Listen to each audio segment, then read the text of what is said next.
Good evening, you guys, and it's so awesome to come on and speak with you tonight.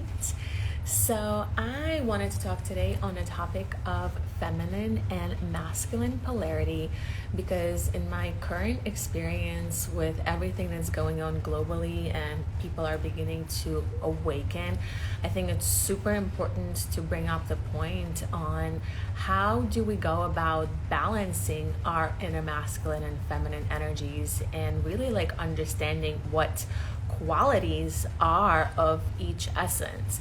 And when I'm talking about feminine and masculine energies, I'm not talking about man and woman in terms of like most people's understanding, it's energetics. Each person has a feminine side and a masculine side. And for most people, of course, there are more dominants on one end than the other.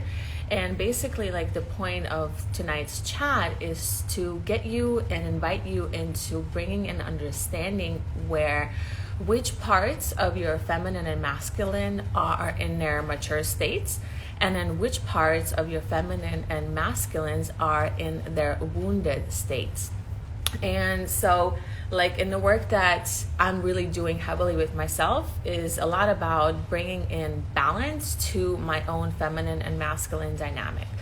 Meaning that, well, for me at least, it's about becoming almost like energetically androgynous, meaning that you are embodying both sexes, the feminine and the masculine energies, not sexes, energies.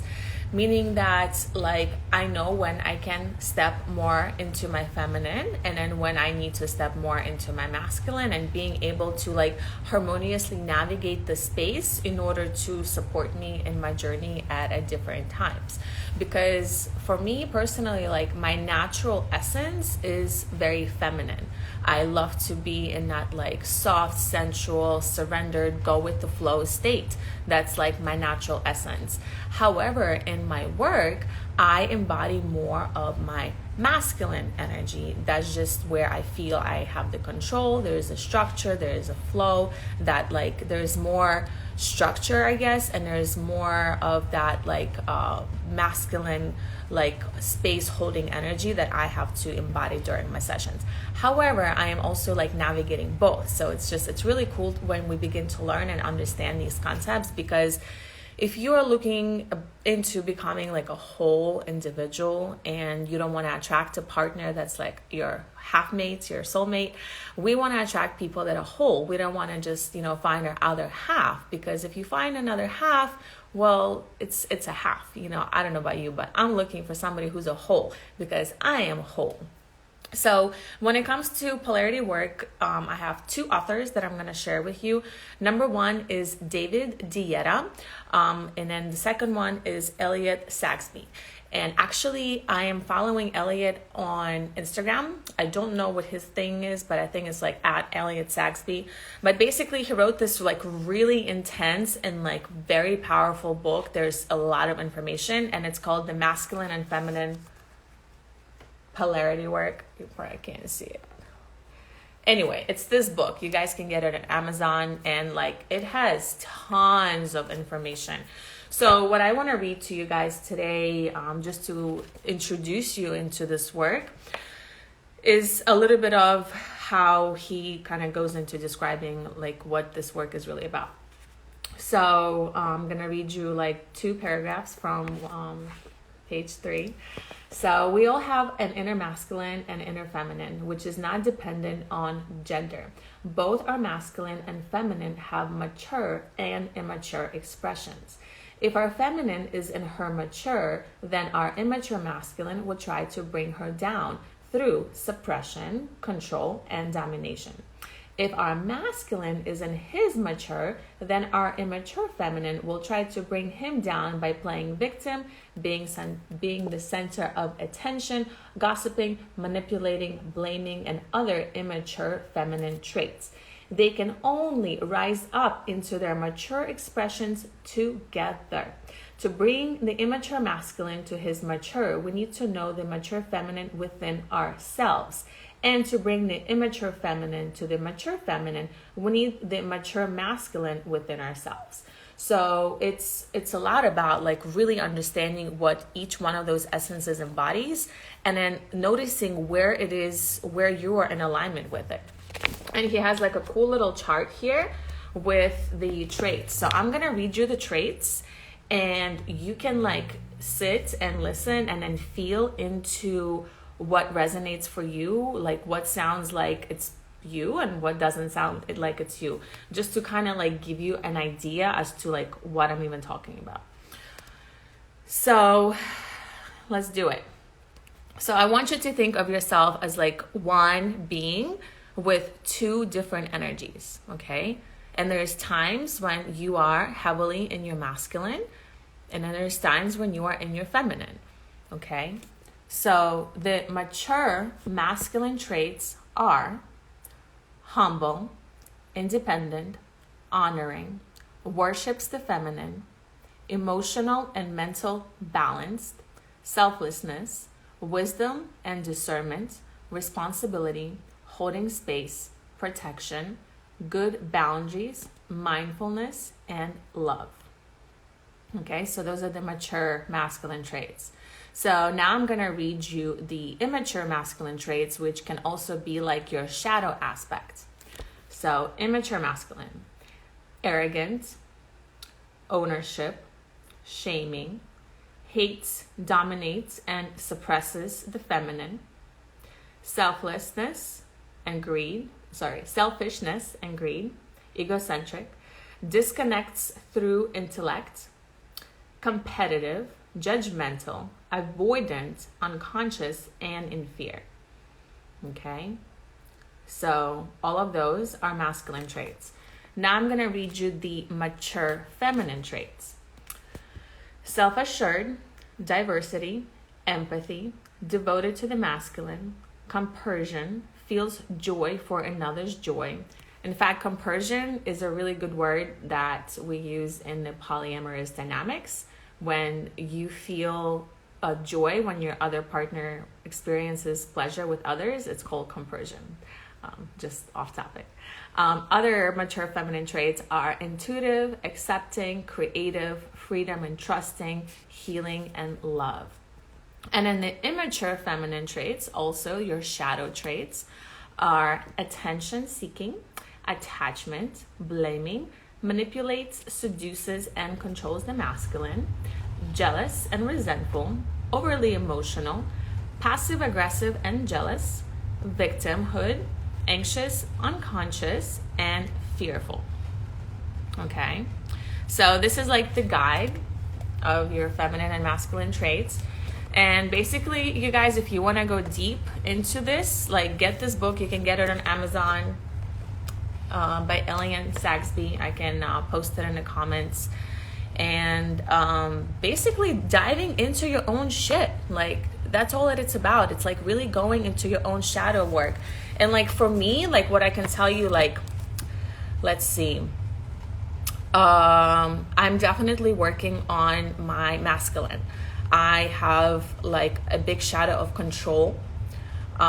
It's like my masculine has to have the control because it doesn't trust other masculines. So it's like I'm always like trying to like take care of every single situation, and I get into fear whenever I let somebody else take control. So for me, it's a lot of that. Feminine traits for me. Let's see, what am I in my...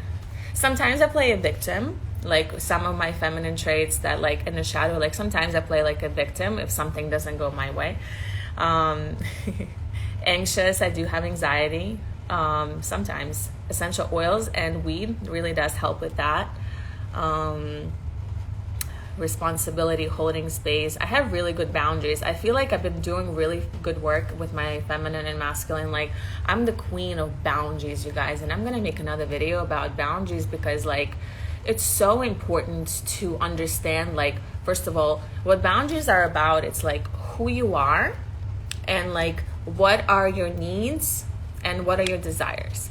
It's like you understand who you are, so you place yourself in a circle, and then your boundaries, you draw a circle around you, that establishes who you are and what your needs and like wants are, so that whoever comes to interact with you, like they don't like bunch into your space and mingle with you, so then like their boundaries kind of get mixed up all over yours. Because there's a lot of people who like really infringe on other people's boundaries without even understanding, because the other person has an established boundary. Like, for example, a boundary that I recently set with my partner is in him being more mindful of his jokes towards me. He has this kind of like a mean humor where it's almost like the same humor that he uses with his guy friends, and he says things that are like kind of mean. And in his mind, it's a joke. He's joking. But like for me, words are really powerful. When I'm speaking, like every word I say has an intention, it has a purpose. Like I don't just talk shit or say mean things because it's funny. Like I really hate mean humor, because it's just, if you go into the philosophy of your words have power, your words manifest into reality. Every time you speak, you are casting spells into your existence. So if you're constantly like talking down to yourself or talking shit and like complaining and even like, yes, mean humor, like that's what you're putting out there. And if, you know, saying something, oh, you're so stupid, like to a friend of yours is like funny, but like that's you saying that out loud. So for me, like a huge boundary that I said to him was like, I don't appreciate your way of approaching humor towards me. I don't find it funny. I told him straight up, I find it very disrespectful, and I'm not your guy friend. I have feelings and I like to be treated with respect and dignity. So that's a boundary that I've set with him, and yeah, we'll see how it goes. For him, it's just like very easy because that's what he's used to with his guy friends, and that's how he jokes. But I told him, like, if he wants to be around me, like his joke's gonna have to level up, because that's just very immature and unconscious. Like I don't joke like that. So that's just an example of my boundary that I've set. You know, other boundaries could be like, you know, letting your friends know they can just show up at your door out of nowhere. You know, some people just like to like surprise pop in and like, hey, I'm here. Like I hate uninvited guests. Like do not come to my house if you're not invited, because I'm very energetically sensitive, and like if I'm not feeling company, unfortunately I'm not gonna fake it to have you over. Just like another example. Let's see, Gabby, my shadow is feminine, need to work of attention seeking. What do you recommend? Seeking attention. Oh, yes. So give that attention to yourself and ask yourself, like, what is it that you're seeking from the other person? And like a really awesome thing that I recommend for women to do to really like work on empowering their feminine is to get a mirror, like a nice big size mirror, and like put it in a corner and get like a nice rug in front of it, and like just sit and take photos of yourself and check yourself out, and like begin to like really like adore your body and your energy and your essence, and just really begin looking at yourself and giving yourself that attention that you're perhaps craving from somebody else. Because what happens when we are seeking attention from somebody else, from like our wounded space, we're gonna attract somebody who's probably gonna be an asshole, who'll give us attention, but it'll be like the wrong kind of attention, and it'll make you feel empty, because it's like it's not, you're not manifesting it from like a healthy place. So like what I also found out for me, when I crave to see my partner when I'm like feeling empty or feeling not like full in my own essence, like I start shit with him, I start fights with him for like no damn reason, just because like I want that attention. So like I poke at him just to get some attention, but it's not the right kind of attention. I hope that understands. Yeah. So I don't know how far along I'm in this video. I'm only allowed up to 10. So but yeah, you guys, polarity work is very, very huge. I invite everybody to start like looking into your feminine and your masculine. And I feel like for men, I'm gonna speak for just a second into men. Like for men, they have been so conditioned for so many years to be like in this like hardcore masculine, like provider, go-getter, like do, that men are like so heavy in their masculine. But that masculine energy has also been misrepresented because like men are afraid to go into their feelings. They're afraid to express themselves. It's like they feel like they have to be this like tough macho man, this like, you know, bad boy, kind of like a little bit of aggressive, you know, maybe play the games of like, oh, I'm just gonna ignore her and pretend like I don't like her, like playing the games. And just like, it's like a mask. Like men put on this like mask, and they go into the world being this like fucking macho man and like not expressing their feelings, and like, but men fucking get hurt. I have a lot of men clients, you guys, and like men are very sensitive creatures, just as women are. We all are. But in our society, men have been conditioned that, oh, good, you know, what is it? Big boys don't cry, you know, whatever like that, or like suck it up. Like there's just so much locker room talk for guys to like suck it up and don't show their feelings, that it's just a condition that you have been raised with. So for men, a lot of their work is like really tuning into their hearts and into their bodies, and learning how to speak what's on your mind, what's on your heart, and like understanding that like your voice matters, your feelings matter, like it's okay for you to be heard. So yeah, there's a lot of work to be done for all of us, you guys. And in my tantric work, a lot of what I do is about bringing in balance into the feminine and masculine polarity work, and I do so through body work and through coaching. So if anybody wants to dive deeper into these topics, please reach out, because we are going through a very powerful time, and all of us are on this beautiful path of ascension, and this work really does begin within. You know, because once we begin the changes inside of us, the world on the outside of us will also shift, because this is all about the micro and macrocosm, as within, so without. Okay. All right, my lovelies, I'm going to wrap it up here. So I hope you all have a beautiful rest of your nights, and I will see you next time. Take care.